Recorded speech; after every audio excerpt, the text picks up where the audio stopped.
বুধবার সাত সকালে ধর্মনগর পদ্মপুর গোরখনাথ আশ্রম সংলগ্ন নিবাসী উত্তম পালের বাড়ি থেকে বিশাল আকারের এক অজগর সাপ উদ্ধার করা হয়। সাপটিকে দেখতে পেয়ে কৌতূহলী জনতার ভিড় জমে যায় ওই বাড়িতে।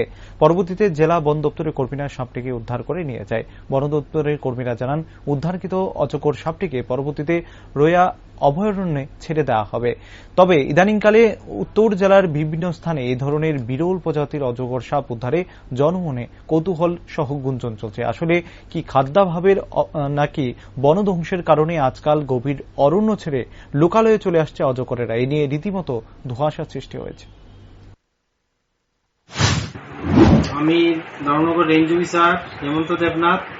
আজকে আমার কাছে ফোন আসে পদ্মপুর ক্লাব সংলগ্ন উত্তম পালের বাড়িতে একটা 7 থেকে 8 ফুট লম্বা, ওজন আনুমানিক 14 থেকে 15 কেজি হবে অজগর সাপ ঠাকুরঘরের বারান্দার উপরে থাকে দেখি।